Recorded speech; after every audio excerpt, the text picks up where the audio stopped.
जय हिंद दोस्तों, क्या हाल चाल है। आशा करते हैं आप सभी अच्छे होंगे।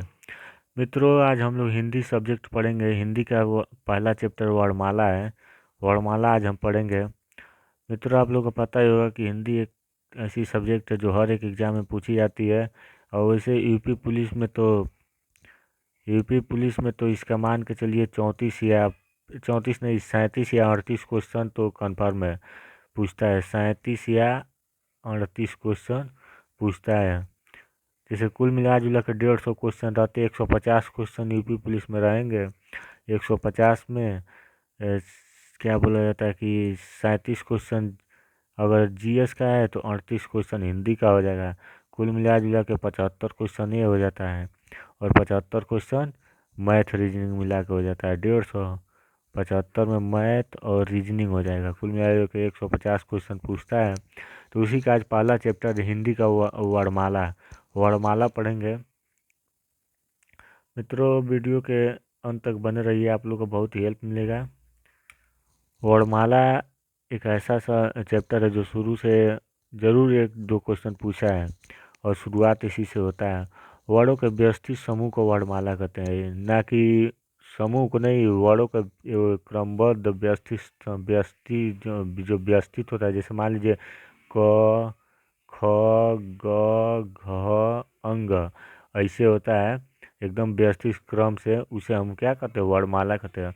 अभी नहीं कि क हो तो ग हो तो यहाँ पे ख हो, ऐसे नहीं, ऐसे नहीं, ऐसे लिखा जाता है। इसी को क्या कहते हैं?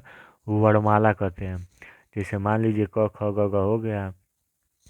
और स्वर कितने होते हैं? स्वर आपको लोग को पता ही होगा। स्वर जो होते हैं जैसे आ ई ई, ये क्या है? स्वर है।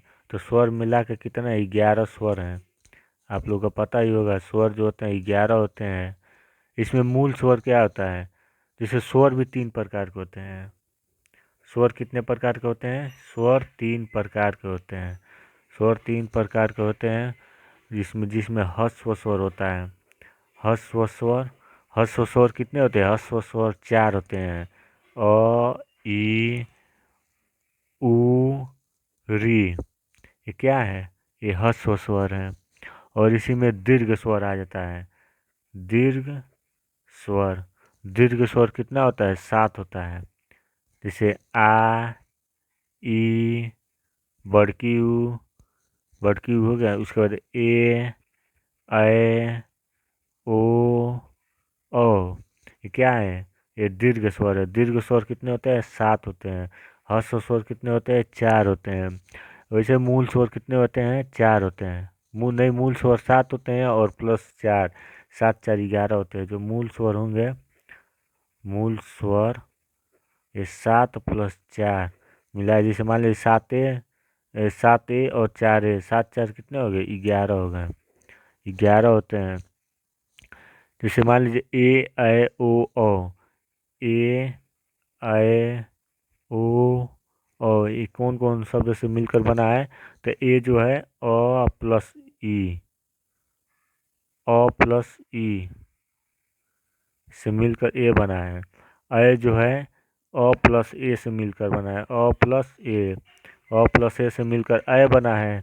और ओ जो है अ प्लस उ, अ प्लस उ से मिलकर ओ बना है। और जो औ जो है अ प्लस ओ, अ प्लस ओ मिलकर अ बना है। तो अ प्लस ए मिलकर अ बना है। इसी तरह मान लीजिए कुल व्यंजन कितने होते हैं? कुल व्यंजन जो होते हैं 41 होते हैं। कुल व्यंजन 41 होते हैं। और टोटल वर्णमाला कहेंगे, जो टोटल वर्णमाला है, वर्णमाला अल्फ़ाबेट, टोटल वर्णमाला कितने होते हैं? 52 होते हैं। हिंदी में टोटल वर्णमाला 52 और कुल व्यंजन जो होते हैं 41 होते हैं। जैसे मान लीजिए व्यंजन होते हैं क ख ग घ अंग, च छ ज झ इया, ट ठ ड ढ आड़ा, ये सब क्या है? ये व्यंजन है। क ख ग घ वर्ग, जैसे मान लीजिए आता है क्रम, आता है क्रम जो होता है व्यंजन का क्रम जैसे बोलने के आधार पर होता है। जैसे मान लीजिए स्पर्श व्यंजन, स्पर्श व्यंजन कितने होते हैं? स्पर्श व्यंजन 25 होते हैं। स्पर्श व्यंजन जो है 25 होते हैं। इसमें मान लीजिए क वर्ग आता है, क वर्ग के जो लाइन होता है इसमें कौन कौन शब्द होते हैं? क, ख, ग, घ, अंग। ये क्या है? ये क वर्ग के श्रेणी में आता है, क वर्ग के श्रेणी में आते हैं। और एक कहाँ से निकलते हैं? तो एक कंठ से एक एक कौन व्यंजन है? एक कंठय व्यंजन है। इसी तरह मान लीजिए च वर्ग आता है, ये क्या है? ये श्रेणी है। स्पर्श व्यंजन 25 होते हैं, उसका श्रेणी है। जैसे मान लीजिए च, छ, ज, झ, इया।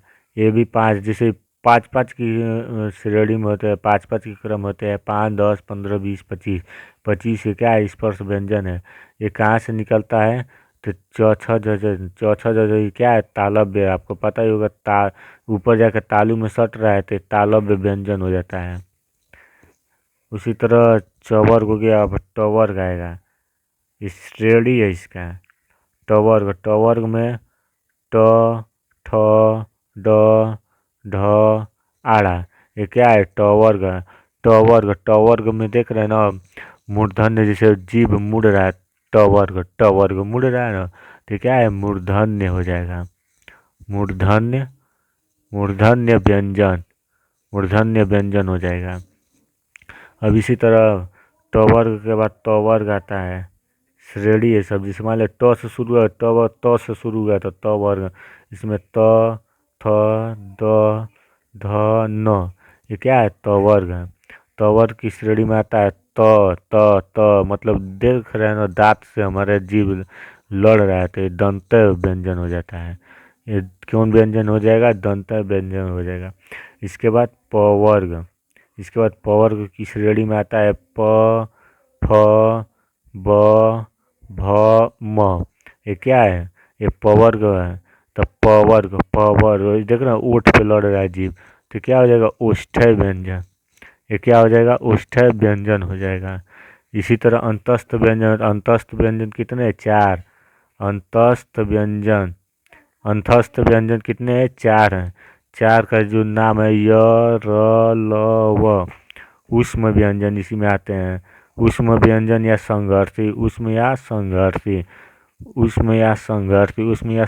में स, ये भी 4 ही होते हैं। ये जैसे स, स, ह, ये कौन व्यंजन है? ये ऊष्म या संघर्षी व्यंजन है। इसी में आता है संयुक्त व्यंजन भी, वो भी 4 ही होते हैं। व्यंजन संयुक्त व्यंजन ये भी 4 होते हैं। ये जो होते हैं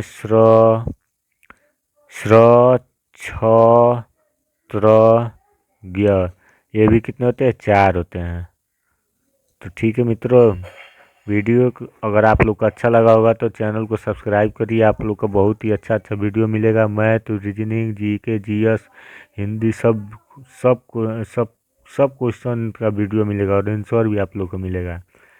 तो ठीक है मित्रों, वीडियो के अंत तक बने रहने के लिए धन्यवाद। जय हिंद।